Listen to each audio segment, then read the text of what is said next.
Capítulo 4. Las tres fórmulas del proceso cíclico. Las tres fórmulas pueden exponerse así, llamando PC al proceso de circulación en su conjunto. 1, D, M. P. M, D. 2, P. PC, P. 3, PC, P. M.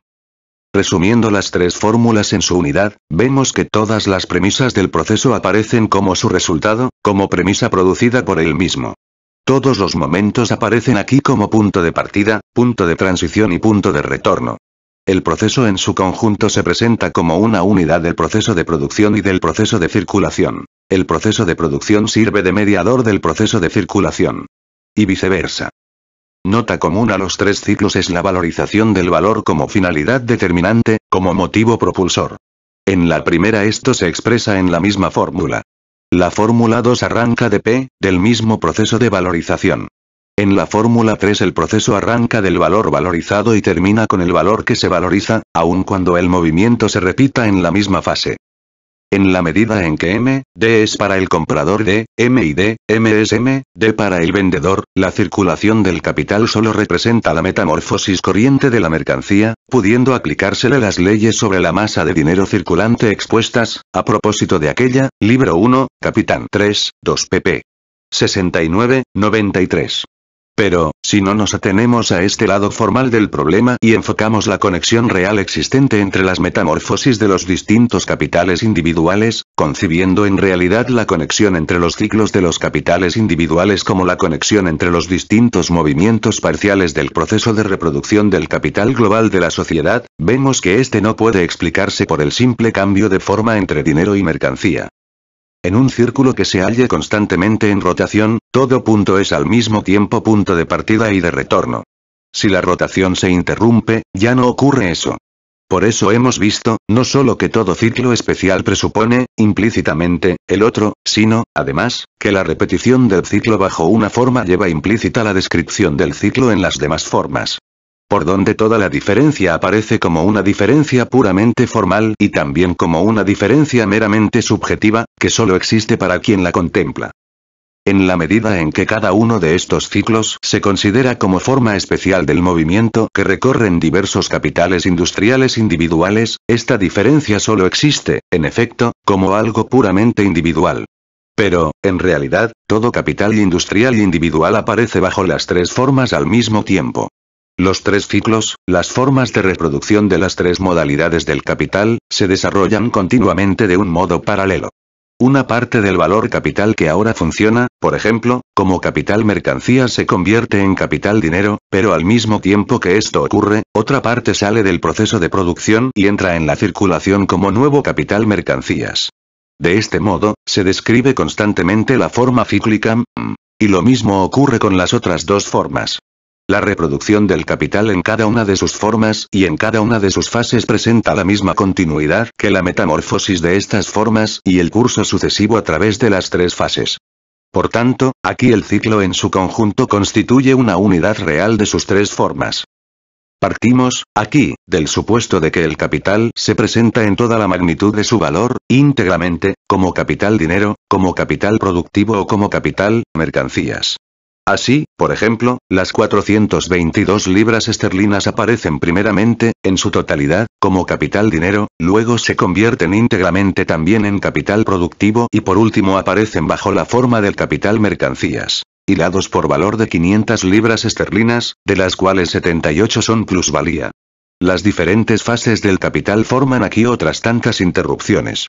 Mientras, por ejemplo, las 422 libras esterlinas permanecen bajo la forma dinero, es decir, hasta que se efectúan las compras de M, T más MP, el capital en bloque existe y funciona simplemente como capital dinero. Al convertirse en capital productivo, deja de funcionar como capital dinero y como capital mercancías. Todo su proceso de circulación se interrumpe, lo mismo que se interrumpe todo su proceso de producción tan pronto como empieza a funcionar en una de las dos fases circulatorias, bien como D o como M. De este modo, el ciclo P.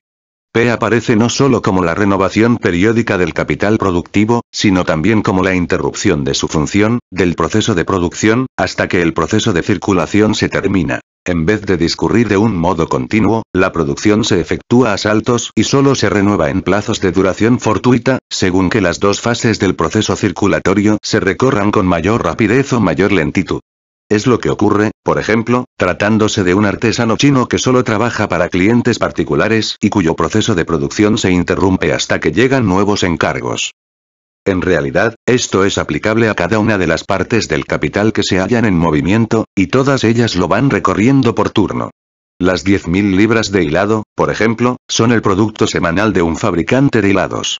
Estas 10.000 libras de hilado salen por entero de la órbita de producción y entran en la de circulación. El valor capital contenido en ellas tiene que convertirse íntegramente en capital dinero, y mientras permanezca bajo esta forma no puede entrar de nuevo en el proceso de producción. Tiene que entrar previamente en la órbita de circulación y volver a convertirse en los elementos del capital productivo T más MP.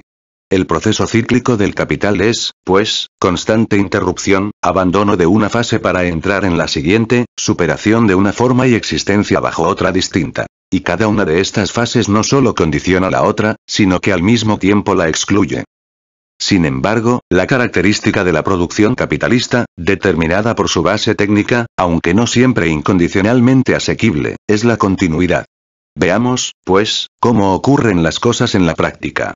Mientras las 10.000 libras de hilado, por ejemplo, aparecen en el mercado como capital mercancías y se convierten en dinero, ya actúe este como medio de pago, como medio de compra o simplemente como dinero aritmético, entra en el proceso de producción, ocupando su lugar, nuevo algodón, nuevo carbón, etc., nuevo capital que ha abandonado, por tanto, su forma dinero y su forma mercancías, para recobrar la forma de capital productivo y abordar la función que le corresponde como tal. A la par que las primeras 10.000 libras de hilado se convierten en dinero, vemos que otras 10.000 libras de hilado anteriores recorren ya la segunda fase de su proceso de circulación y dejan de ser dinero para recobrar la forma propia de los elementos del capital productivo. Todas las partes integrantes del capital van recorriendo por turno el proceso cíclico y se hallan simultáneamente en diferentes fases del mismo. Así, el capital industrial aparece simultáneamente, en la continuidad de su ciclo, en todas las fases de este y revistiendo las respectivas formas funcionales que a ellas corresponden. La parte que se convierte por primera vez de capital mercancías en dinero abre el ciclo, mientras que el capital industrial, como un todo en movimiento, ha recorrido ya ese ciclo. Con una mano se desembolsa dinero y con la otra se recibe, la iniciación del ciclo de en un punto es, a la par, su retorno en otro. Y lo mismo puede decirse del capital productivo. El verdadero ciclo del capital industrial, en su continuidad, no es, por tanto, solamente la unidad del proceso de circulación y del proceso de producción, sino la unidad de sus tres ciclos. Pero, para ello, es necesario que cada una de las diferentes partes del capital vaya recorriendo sucesivamente las distintas fases del ciclo, pase de una fase, de una forma funcional a otra. Que el capital industrial, como el conjunto de todas estas partes, aparezca, por tanto, simultáneamente, en las diferentes fases y funciones, describiendo con ello los tres ciclos al mismo tiempo. La sucesión de las diversas partes se halla aquí condicionada por su yuxtaposición, es decir, por la división del capital. Así, en el sistema fabril ramificado, el producto aparece en las diferentes fases de su proceso de fabricación con la misma continuidad que en la etapa de tránsito de una fase de producción a otra. Y como el capital industrial individual representa una determinada magnitud que depende de los medios del capitalista y que supone un determinado mínimo para cada rama industrial, su división deberá hallarse presidida por ciertas cifras proporcionales. La magnitud del capital existente condiciona el volumen del proceso de producción y este, a su vez, el volumen del capital mercancías y del capital dinero, allí donde estos funcionan al lado del proceso de producción. Y la yuxtaposición que condiciona la continuidad de la producción solo existe a través del movimiento de las partes del capital, en que éstas van recorriendo sucesivamente las diferentes fases. La yuxtaposición es, a su vez, simple resultado de la sucesión. Si, por ejemplo, se estanca en una de sus partes, si la mercancía, supongamos, es invendible, se interrumpirá el ciclo de esta parte y no se efectuará la sustitución por sus medios de producción. Las sucesivas partes que brotan como del proceso de producción encontrarán bloqueado su cambio de función por la que las precede. si esta situación se mantiene durante algún tiempo, la producción se restringirá y se estancará todo el proceso. Por tanto, todo lo que paralice la sucesión descoyunta también la yuxtaposición y el estancamiento producido en una de las fases determina un estancamiento mayor o menor en todo el ciclo, no solo en el de la parte de capital estancada, sino en el del capital individual en su conjunto. La forma inmediata bajo la que aparece el proceso es la de una sucesión de fases, de tal modo que el paso del capital a una nueva fase se halla condicionado por su salida de otra. Por eso todo ciclo especial tiene como punto de partida y punto de retorno una de las formas funcionales del capital. Por otra parte, el proceso en su conjunto representa en efecto la unidad de los tres ciclos, que son las diversas formas en que se expresa la continuidad del proceso.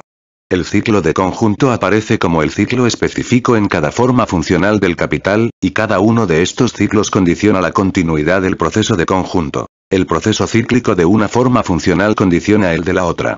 Es una condición necesaria para el proceso total de producción, especialmente en lo que se refiere al capital social, que sea al mismo tiempo proceso de reproducción y, por tanto, el ciclo de cada uno de sus momentos. Las diversas fracciones del capital recorren sucesivamente las diversas fases y formas funcionales. Cada forma funcional, aunque en ella se exprese constantemente una parte distinta del capital, recorre así, simultáneamente con las otras, su propio ciclo. Una parte del capital, que cambia constantemente, que constantemente se reproduce, existe como capital mercancías que se convierte en dinero. Otra parte, como capital clínero que se convierte en capital productivo. Otra, como capital productivo que se convierte en capital mercancías. La existencia constante de todas estas tres formas se halla condicionada precisamente por el ciclo del capital total pasando por estas tres fases. Considerado en su conjunto, el capital aparece, pues, simultáneamente y coexistiendo en el espacio en sus diferentes fases. Pero cada una de sus partes pasa constantemente y por turno de una fase a otra, de una a otra forma funcional, funcionando sucesivamente a través de todas. Estas formas son, pues, formas fluidas, cuya simultaneidad se halla determinada por su sucesión. Cada una de estas formas sigue a la otra y la precede, por donde el retorno de una parte del capital u una forma se halla condicionado por el retorno a otra forma de otra parte del capital. Cada parte describe continuamente su propio proceso, pero es siempre otra parte del capital la que se halla bajo esta forma, y estos procesos especiales no son más que momentos simultáneos y sucesivos del proceso total. Es la unidad de los tres ciclos y no la interrupción de que hablábamos más arriba, la que realiza la continuidad del proceso total. El capital global de la sociedad posee siempre esta continuidad, y su proceso representa siempre la unidad de los tres ciclos. En cuanto a los capitales individuales, la continuidad de la reproducción se ve, a trechos, más o menos interrumpida. En primer lugar, las masas de valor aparecen frecuentemente distribuidas, en diversas épocas, en porciones desiguales entre las distintas fases y formas funcionales del capital. En segundo lugar, estas porciones pueden distribuirse de distinto modo según el carácter de la mercancía que se trate de producir y, por tanto, según la rama concreta de producción en que se invierta el capital. En tercer lugar, en aquellas ramas de producción que dependen de la estación del año, la continuidad puede verse más o menos interrumpida por las condiciones naturales, agricultura, pesca del arenque, etc., o por razones de carácter convencional, como ocurre, por ejemplo, en los llamados trabajos estacionales. Donde con mayor regularidad y uniformidad se desarrolla el proceso es en las fábricas y en las minas. Sin embargo, esta diversidad de las ramas de producción no se traduce en ninguna diferencia en lo tocante a las formas generales del proceso cíclico. El capital, como valor que se valoriza, no encierra solamente relaciones de clase, un determinado carácter social, basado en la existencia del trabajo como trabajo asalariado. Es un movimiento, un proceso cíclico a través de diferentes fases, que, a su vez, se halla formado por tres diferentes etapas. Solo se le puede concebir, pues, como movimiento, y no en estado yacente. Quienes consideran una pura abstracción la sustantivación del valor olvidan que el movimiento del capital industrial es precisamente esta abstracción hecha realidad.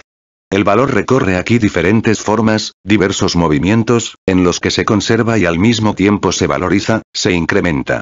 Como por ahora solo nos interesa la forma del movimiento, no tenemos en cuenta las revoluciones que puede sufrir en su proceso cíclico el valor capital. Pero es evidente que, pese a todas las revoluciones del valor, la producción capitalista solo existe y puede existiendo mientras el valor capital se valoriza, es decir, mientras describe su proceso cíclico como valor sustantivado, mientras, por tanto, las revoluciones del valor son dominadas y niveladas de algún modo. Los movimientos del capital aparecen como actos del capitalista industrial y individual, en el sentido de que es este quien actúa como comprador de mercancías y de trabajo, como vendedor de mercancías y capitalista productivo, haciendo posible, por tanto, mediante sus actos, la realización del ciclo. Si el capital social experimenta una revolución de valor, puede ocurrir que su capital individual sea afectado por ella y sucumba, por no poder hacer frente a las condiciones de esta conmoción de valor.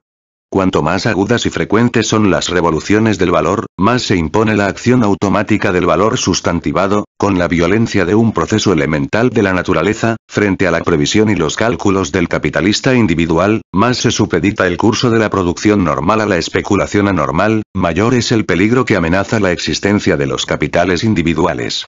Estas revoluciones periódicas del valor vienen, pues, precisamente a confirmar aquello que se quiere que contradigan, a saber, la sustantivación que adquiere el valor en cuanto capital y que se mantiene y agudiza a través de sus movimientos. Esta sucesión de las metamorfosis del capital en acción implica la comparación constante de los cambios de magnitud de valor del capital operados en el ciclo con su valor originario. La sustantivación del valor frente a la fuerza creadora de valor, o sea, la fuerza de trabajo, se inicia con el acto de compra de la fuerza de trabajo, y se realiza, como explotación de la fuerza de trabajo, durante el proceso de producción. Pero, dicha sustantivación del valor no reaparece en este ciclo, en que el dinero, la mercancía, los elementos de producción, no son más que otras tantas formas alternativas del valor capital en acción y la magnitud pasada de valor se compara con la actual magnitud modificada del capital. El valor, dice Bailey en contra de la sustantivación del valor que caracteriza el régimen capitalista de producción y que éste trata como obra de la ilusión de ciertos economistas, es una relación entre mercancías existentes al mismo tiempo, pues solo éstas pueden cambiarse entre sí. Esto lo dice Bailey como argumento contra la posibilidad de comparar los valores de las mercancías en distintas épocas, comparación que, fijando el valor del dinero de una vez para cada época, solo representa una comparación entre la inversión de trabajo necesaria en unas épocas y otras para producir la misma clase de mercancías. Esto responde a su confusión general según la cual valor de cambio igual valor, es decir, según la cual la forma del valor es el valor mismo. Según esto, los valores de las mercancías dejarán de ser comparables entre sí tan pronto como dejen de funcionar activamente como valores de cambio, es decir, en cuanto no sean realmente cambiables entre él. Bailey no sospecha, pues, ni remotamente que el valor solo funciona como valor capital o como capital mientras en las distintas fases de su ciclo, que no son en modo alguno simultáneas, sino sucesivas, permanezca idéntico a sí mismo y pueda compararse consigo mismo. Para mantener en su pureza la fórmula del ciclo, no basta suponer que las mercancías se venden por su valor, sino que hay que partir, además, de la premisa de que las demás circunstancias en que esto ocurre permanecen invariables. Tomemos por ejemplo, la fórmula P. P, prescindiendo de todas las revoluciones técnicas que pueden operarse dentro del proceso de producción y que pueden depreciar el capital productivo de un determinado capitalista, prescindiendo igualmente de la posible repercusión de un cambio de los elementos de valor del capital productivo sobre el valor del capital mercancías existente, que puede aumentar o disminuir cuando exista una reserva de él. Supongamos que, las 10.000 libras de hilado, se venden por su valor de 500 libras esterlinas. 8.440 libras igual 422 libras esterlinas reponen el valor capital contenido en. Pero si sube el valor del algodón, el del carbón, etc. Puesto que aquí prescindimos de las simples oscilaciones de los precios, es posible que estas 422 libras esterlinas ya no sean suficientes para reponer íntegramente los elementos del capital productivo. En este caso, será necesario un capital dinero adicional, la vinculación de capital dinero. Y, por el contrario, si los precios de aquellos elementos bajan, una parte del capital dinero quedará disponible. El proceso solo discurre de un modo enteramente normal cuando las relaciones de valor permanecen constantes. Discurre de hecho mientras se superan las perturbaciones producidas en la repetición del ciclo. Cuanto mayores sean las perturbaciones, mayor capital dinero deberá poseer el capitalista industrial para poder esperar a que la nivelación se produzca. Y como al desarrollarse la producción capitalista, se amplía la escala de todo proceso individual de producción, y con él la magnitud mínima del capital que ha de desembolsarse, esta circunstancia se añade a las otras que tienden a convertir la función del capitalista industrial, cada vez más, en un monopolio de grandes capitalistas pecuniarios, individuales o asociados. Observaremos de pasada que, si se produce un cambio de valor de los elementos de producción, se manifiesta una diferencia entre la forma de una parte, y P, de otra parte.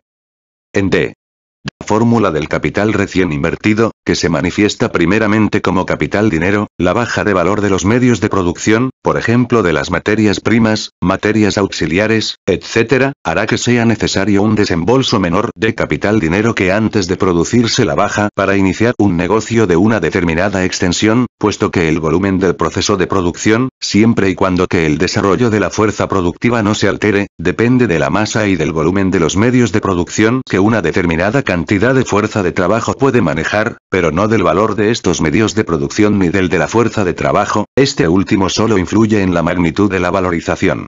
Y a la inversa. Si se produce un alza de valor de los elementos de producción de las mercancías que constituyen los elementos del capital productivo, será necesario contar con un capital dinero mayor para emprender un negocio de un volumen dado. Tanto en uno como en otro caso, estos cambios solo afectan la cantidad del capital dinero que necesite invertirse, en el primer caso, queda una parte del capital dinero disponible. En el segundo caso, queda vinculada una parte del capital dinero, siempre y cuando que la afluencia de nuevos capitales industriales individuales se desarrolle del modo habitual en una rama de producción dada. Los ciclos P-I-M solo se presentan como D cuando el movimiento de P-I-M sea al mismo tiempo acumulación. Es decir, cuando el dinero adicional se convierta en capital dinero. Prescindiendo de este caso, resultan afectados de otro modo que, por el cambio de valor de los elementos que forman el capital productivo. Volvemos a hacer caso omiso, aquí, de la repercusión de este cambio de valor sobre las partes integrantes del capital encuadradas en el proceso de producción.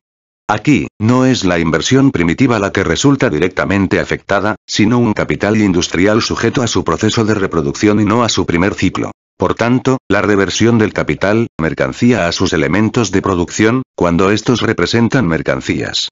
En la baja de valor, o, en su caso, de precio, pueden darse tres casos. Que el proceso de reproducción se siga desarrollando en la misma escala, en cuyo caso queda disponible una parte del capital dinero anterior y se produce un incremento del capital dinero sin que exista verdadera acumulación, producción en escala ampliada, ni se opera la transformación de D, plusvalía, en fondo de acumulación, que es el fenómeno que la inicia y la acompaña. Que el proceso de reproducción se amplíe en una escala mayor de la que en otro caso se aplicaría, siempre y cuando que las proporciones técnicas lo consientan. Finalmente, que se produzca un mayor almacenamiento de materias primas, etc. El alza de valor de los elementos destinados a reponer el capital mercancías produce el efecto contrario. En este caso, la reproducción ya no se opera con su volumen normal, se trabaja, por ejemplo, menos tiempo, o se hace necesario movilizar un capital dinero adicional para mantenerla con su volumen anterior, vinculación de capital dinero. O bien el fondo de acumulación en dinero, si existe, sirve en todo o en parte, no para ampliar el proceso de reproducción, sino para mantenerlo en la escala antigua. Esto supone también vinculación de capital dinero, con la diferencia de que aquí el capital dinero adicional no procede de fuera, del mercado de dinero, sino de los propios recursos del capitalista industrial. Puede ocurrir, sin embargo, que en P-I-M se presenten circunstancias modificativas. Si, por ejemplo, nuestro fabricante de hilados de algodón tiene grandes existencias de este artículo, y, por tanto, una gran parte de su capital productivo invertida en forma de existencias de algodón, una parte de su capital productivo resultará depreciada por la baja de los precios del algodón. En cambio, si estos precios suben, subirá también de valor esta parte de su capital productivo. Por otra parte, si ha inmovilizado grandes masas de capital en forma de capital mercancías, por ejemplo, de hilados de algodón, ocurrirá que la baja del algodón depreciará una parte de su capital, mercancías y también, por tanto, de su capital encuadrado en el proceso cíclico. Y, por el contrario, una subida del precio del algodón la hará subir. Finalmente, En el proceso SIM, de realización del capital mercancías, se opera antes de sobrevenir el cambio de valor de los elementos DEN, esto solo afectará al capital del modo considerado en el primer caso, o sea, en el segundo acto circulatorio en cambio, si se produce antes de la realización DEN, de la baja del precio del algodón, siempre y cuando que las demás circunstancias permanezcan invariables, determinará una baja proporcional del precio de los hilados y, a la inversa, un alza de aquel, el alza correspondiente de este.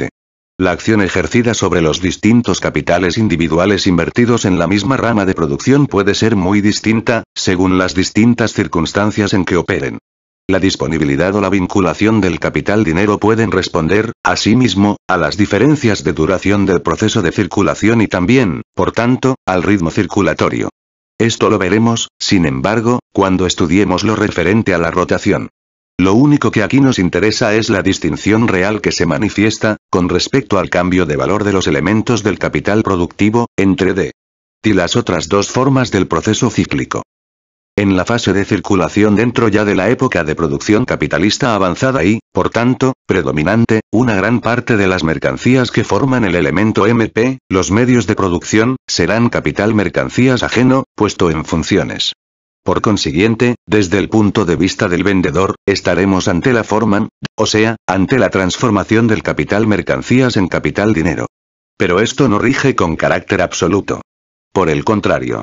Dentro de su proceso de circulación, en que el capital industrial funciona como dinero o como mercancía, el ciclo del capital industrial, ya sea capital dinero o capital mercancías, se entrecruza con la circulación de mercancías de los más diversos tipos sociales de producción, siempre y cuando que sean, al mismo tiempo, sistemas de producción de mercancías. No importa que la mercancía sea producto de un tipo de producción basado en la esclavitud o del trabajo de campesinos, chinos, riots indios etc., de un régimen comunal, indias orientales holandesas, o de la producción del Estado, como ocurre en ciertas épocas primitivas de la historia de Rusia, basadas en la servidumbre, de pueblos semisalvajes dedicados a la caza, etc. Cualquiera que sea su origen, se enfrentan como mercancías y dinero al dinero y a las mercancías que representan el capital industrial y entran tanto en el ciclo de este como en el de la plusvalía contenida en el capital mercancías, siempre y cuando que ésta se invierta como renta. Entran, por tanto, en las dos ramas de circulación del capital mercancías. El carácter del proceso de producción de que procedan es indiferente, para estos efectos. Funcionan como tales mercancías en el mercado y entran como mercancías tanto en el ciclo del capital industrial como en la circulación de la plusvalía adherida a él. Es, pues, su carácter universal, la existencia del mercado como mercado mundial, lo que caracteriza el proceso de circulación del capital industrial. Y lo que decimos de las mercancías ajenas, es también aplicable al dinero ajeno. Del mismo modo que el capital mercancía solo funciona frente a él como mercancía, este dinero solo actúa frente a él como dinero. Aquí, el dinero funciona como dinero mundial. Hay que observar, sin embargo, dos cosas. Primero, tan pronto como se realiza el acto de MP, las mercancías, MP, dejan de ser mercancías para convertirse en una de las modalidades del capital industrial en su forma funcional de P, de capital productivo. Con ello, sus orígenes quedan borrados. Ya solo existen como modalidades de existencia del capital industrial, incorporadas a él. Queda en pie, sin embargo, la necesidad de la reproducción para poder reponerlas, y, en este sentido, podemos decir que el régimen capitalista de producción se halla condicionado por los tipos de producción que quedan al margen de su fase de su desarrollo. No obstante, la tendencia del régimen capitalista es la de ir convirtiendo toda la producción, dentro de lo posible, en producción de mercancías. El medio principal de que se vale para ello consiste, precisamente en incorporarlas de este modo a su proceso circulatorio. La producción de mercancías, al llegar su fase de desarrollo, es la producción capitalista de mercancías. La intervención del capital industrial estimula en todas partes esta transformación, que lleva aparejada la de todos los productores directos en obreros asalariados. Segundo. Las mercancías que entran en el proceso de circulación M capital industrial, entre las cuales se cuentan también los medios necesarios de sustento, en que se invierte el capital variable después de pagados los salarios a los obreros, con vistas a la reproducción de la fuerza de trabajo, Cualquiera que sea su origen, la forma social proceso de producción de que proceden, se enfrentan ya al capital industrial bajo la forma de capital, mercancías, bajo la forma de capital comercial, el cual abarca, por su misma naturaleza, mercancías procedentes de todos los sistemas de producción. El régimen capitalista de producción presupone la producción en gran escala y, como consecuencia de ello, la venta en gran escala también. Presupone, por tanto, la venta al comerciante y no directamente al consumidor individual. Cuando este consumidor sea, a su vez, consumidor productivo, es decir, capitalista industrial. O, dicho en otros términos, cuando el capital industrial de una rama de producción suministre medios de producción a otra rama, se operará también, en forma de encargo, etc., la venta directa de un capitalista industrial a muchos. En este sentido, todo capitalista industrial es vendedor directo, su propio comerciante, papel que, por lo demás, desempeña también cuando vende a otros comerciantes. El comercio de mercancías como función del capital comercial se da por supuesto y se desarrolla cada vez más, a medida que se desarrolla la producción capitalista. Por eso partimos a veces de él, para ilustrar algunas de las manifestaciones concretas del proceso capitalista de circulación. Sin embargo, en el análisis general de este, admitimos la venta directa sin interposición de comerciantes, puesto que ésta desfigura determinados aspectos del movimiento. Veamos cómo expone el problema Sismondi, con cierto simplismo. El comercio emplea un capital considerable que, considerado a primera vista, no parece formar parte integrante del capital cuyo movimiento hemos descrito en detalle. El valor del paño amontonado en los almacenes del comerciante en paños no parece, a primera vista, que tenga nada que ver con la parte de la producción anual que el rico entrega como salario al pobre para hacerle trabajar. Sin embargo, este capital no hace más que reponer el otro, de que hemos hablado.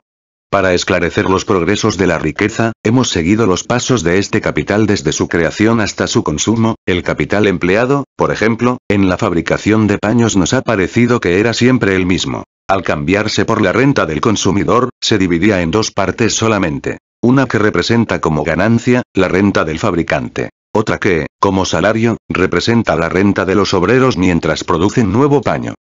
Sin embargo, no tardó en comprenderse que era más ventajoso para todos el que las diferentes partes de este capital se sustituyesen mutuamente y que, suponiendo que para la circulación total en fabricante y consumidor bastasen 100.000 táleros, esta suma se distribuyese por igual entre el fabricante, el comerciante al por mayor y el tendero.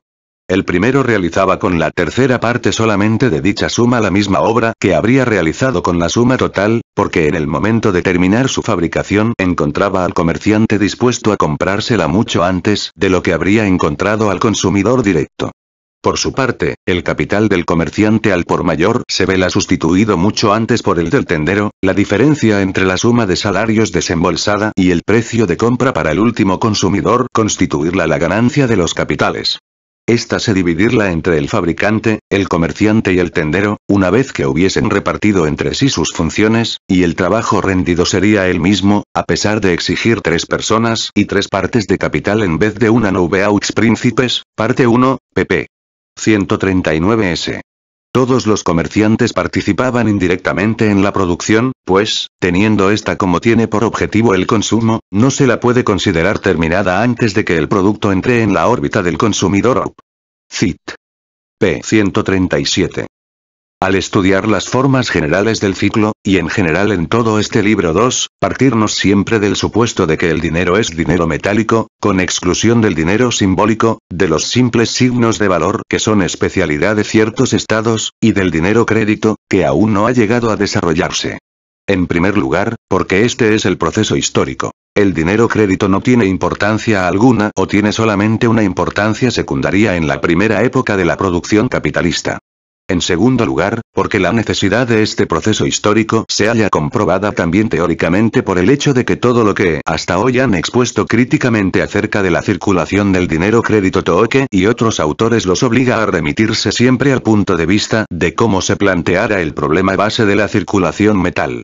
No debe olvidarse que el dinero metálico puede actuar de dos modos, como medio de compra y como medio de pago. Sin embargo, para simplificar el problema, en este libro 2 partimos generalmente del supuesto de que solo funciona en la segunda de estas dos formas. El proceso de circulación del capital industrial, que solo representa una parte de su proceso cíclico individual, se halla regido, cuando solo actúa como un proceso dentro de la circulación general de mercancías, por las leyes generales expuestas más arriba, libro 1. Capitán 3 pp.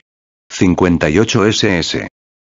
La misma masa de dinero, 500 libras esterlinas, por ejemplo, va poniendo sucesivamente en circulación más capitales industriales, o capitales individuales, en su forma de capitales mercancías, cuanto mayor es la velocidad de circulación del dinero, es decir, cuanto más rápidamente recorre cada capital individual la serie de sus metamorfosis de mercancías o de dinero. Por tanto, la misma masa de valor de capital requerirá para su circulación tanto menos dinero cuanto más funcione este como medio de pago, cuanto más, por ejemplo en la reposición de un capital mercancías por sus medios de producción, se limite a pagar simples saldos, y cuanto más cortos sean los plazos de pago, por ejemplo en el pago de salarios. Por otra parte, siempre y cuando que el ritmo de la circulación y todas las demás circunstancias permanezcan invariables, la masa del dinero que debe circular como capital dinero, se determina por la suma de precios de las mercancías, el precio multiplicado por la masa de mercancías, o, partiendo de la masa y los valores de las mercancías como factores dados, por el valor del mismo dinero. Pero las leyes de la circulación general de mercancías solo rigen allí donde el proceso de circulación del capital forma una serie de actos de circulación simples, no donde estos constituyen etapas funcionalmente determinadas del ciclo de los capitales industriales individuales. Para poner esto en claro, lo mejor es examinar el proceso de circulación en su conexión ininterrumpida, tal como aparece en las dos formas. Como serie de actos de circulación en general, el proceso de circulación, ya lo consideremos como M, D, M o como D, M, D, solo representa las dos series contrapuestas de metamorfosis de mercancías, cada una de las cuales encierra la metamorfosis opuesta por parte de la mercancía ajena o del dinero ajeno que se contrapone a ella. M, D por parte del poseedor de mercancías es D, M por parte del comprador. La primera metamorfosis de la mercancía en M, D es la segunda metamorfosis de la mercancía que se presenta como D. Y a la inversa, en D, M. Por tanto, lo que se ha dicho acerca del entrelazamiento de la metamorfosis de la mercancía en una fase con la de otra mercancía en otra fase es aplicable a la circulación del capital, siempre y cuando que el capitalista funcione como comprador y vendedor de la mercancía y, por tanto, su dinero como dinero frente a una mercancía ajena o como mercancía frente a un dinero ajeno. Pero este entrelazamiento no es a la par expresión del entrelazamiento de las metamorfosis de los capitales.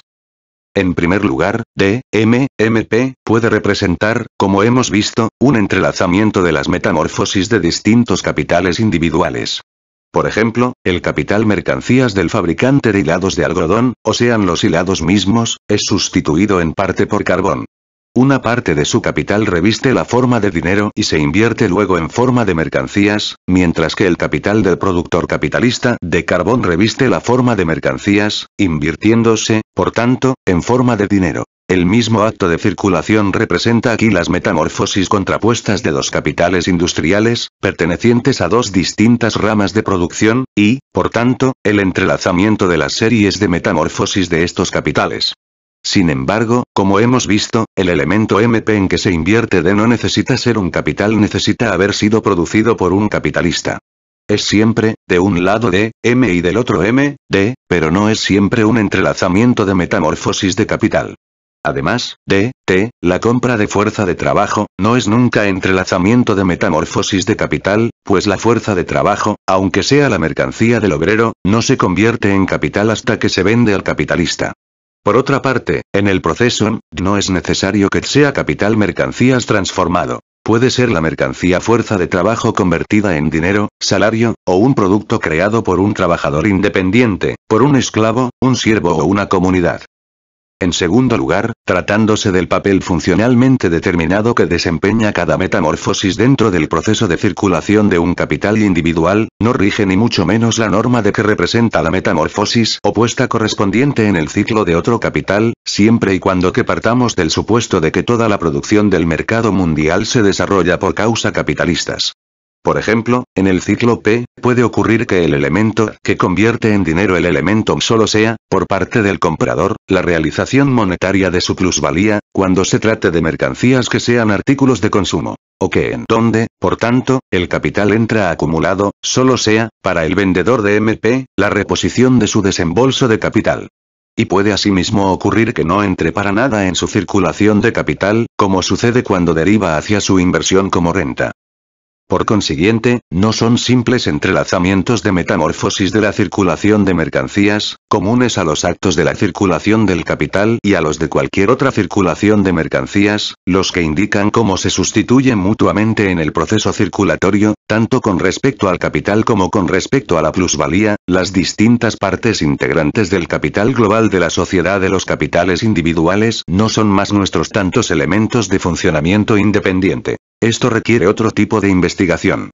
Hasta ahora, los autores se han contentado con pronunciar a este propósito algunas frases que, analizadas de cerca, se ve que solo contienen ideas vagas, basadas exclusivamente en los entrelazamientos de metamorfosis pertenecientes a la circulación de mercancías en general. Una de las características más tangibles del proceso cíclico del capital industrial y también, por tanto, de la producción capitalista, es el hecho de que, por una parte, los elementos integrantes del capital productivo proceden del mercado de mercancías, necesitando renovarse constantemente a base del mismo, comprarse como mercancías, mientras que, por otra parte, el producto del proceso de trabajo sale de él como mercancía necesitando venderse constantemente, una y otra vez, como tal mercancía.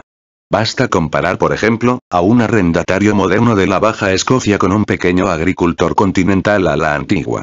El primero vende todo lo que produce, por cuya razón tiene que reponer en el mercado todos los elementos para su producción, incluso la simiente. El segundo, en cambio, por lo general, consume directamente la mayor parte de su producto, compra y vende la menor cantidad posible de artículos, fabrica sus aperos, sus vestidos, etc. Basándose en esto, se han distinguido como tres formas características del movimiento económico de la producción social: la economía natural, la economía pecuniaria y la economía basada en el crédito. Pero a esta división cabe oponer algunos reparos. En primer lugar, estas tres formas no representan tres fases de desarrollo equiparables entre sí. La llamada economía de crédito no es, en realidad, más que una forma de la economía pecuniaria, en cuanto ambas denominaciones expresan funciones o modos de tráfico entre los mismos productores.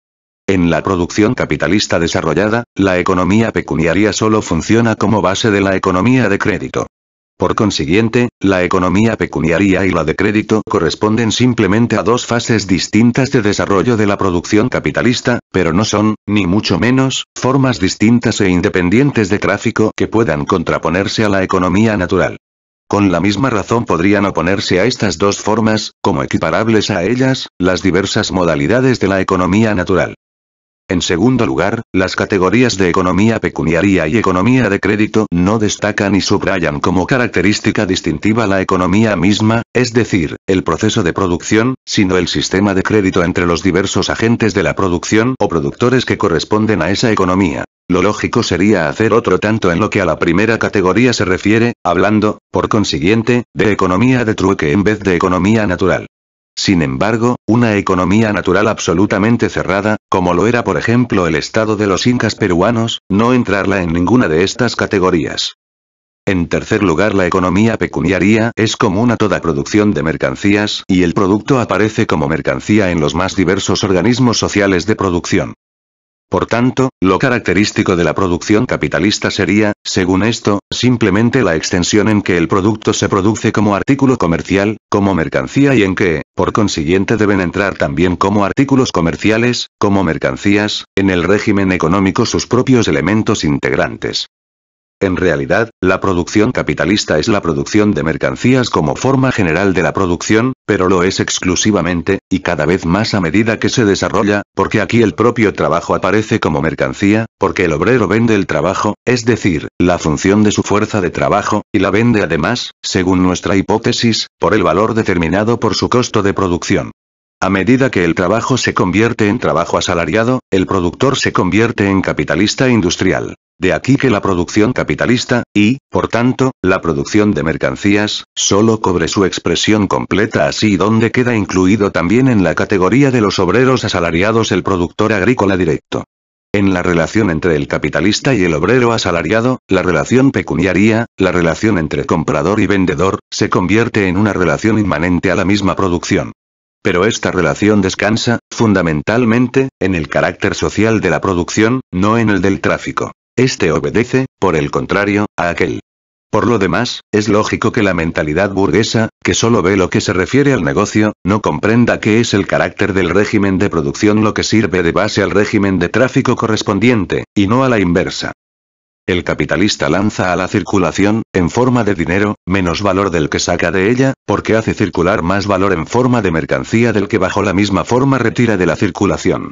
Cuando actúa simplemente como personificación del capital, como capitalista industrial, su oferta de valor en forma de mercancías es siempre mayor que su demanda de valor en idéntica forma. Si la oferta y la demanda coinciden en este plano, no podría valorizarse su capital. Este no funcionaría como capital productivo, el capital productivo se convertiría en simple capital mercancías, que no lleva adherida plusvalía alguna. De ser así, no habría arrancado a la fuerza de trabajo, durante el proceso de producción, la menor plusvalía en forma de mercancías, lo que vale tanto como decir que no habría funcionado como capital. Tiene, indudablemente, que vender más caro que compró, pero si logra esto es precisamente porque, gracias al proceso capitalista de producción, puede convertir la mercancía más barata, por ser de menos valor, comprada por él, en otra más cara, por ser de mayor valor. Si vende más caro, no es porque recargue el valor de su mercancía, sino porque vende una mercancía de valor superior a la suma de valor de sus ingredientes de producción. La cuota de valorización de su capital conseguida por el capitalista será tanto mayor cuanto mayor sea la diferencia entre su oferta y su demanda, es decir, cuanto mayor sea el remanente del valor de la mercancía que ofrece en venta sobre el valor de la mercancía que busca. Por tanto, su meta, lejos de ser la coincidencia de la oferta y la demanda es, por el contrario, el mayor desnivel posible entre una y otra. Y lo que decimos del capitalista individual es aplicable a toda la clase capitalista. Cuando el capitalista personifica simplemente el capital industrial, su propia demanda se reduce a la demanda de medios de producción y fuerza de trabajo. Su demanda de MP es, considerada en cuanto a su valor, menor que su capital desembolsado. Compra medios de producción por menos valor que el de su capital y, por tanto, de menos valor también que el capital, mercancías que lanza al mercado. Por lo que se refiere a su demanda de fuerza de trabajo, esta se halla determinada, en cuanto a su valor, por la relación entre a su capital variable y su capital global, es, por tanto, igual V.C., por cuya razón, dentro de la producción capitalista y desde el punto de vista de su producción, tiende a ser cada vez más pequeña que su demanda de medios de producción que va en constante aumento, mayor comprador de MP que de T. Puesto que el obrero invierte la mayor parte de su salario en medios de sustento y su casi totalidad en artículos de primera necesidad, llegaremos a la conclusión de que la demanda de fuerzas de trabajo por parte del capitalista es, al mismo tiempo, indirectamente, demanda de los medios de consumo que entran en el consumo de la clase obrera.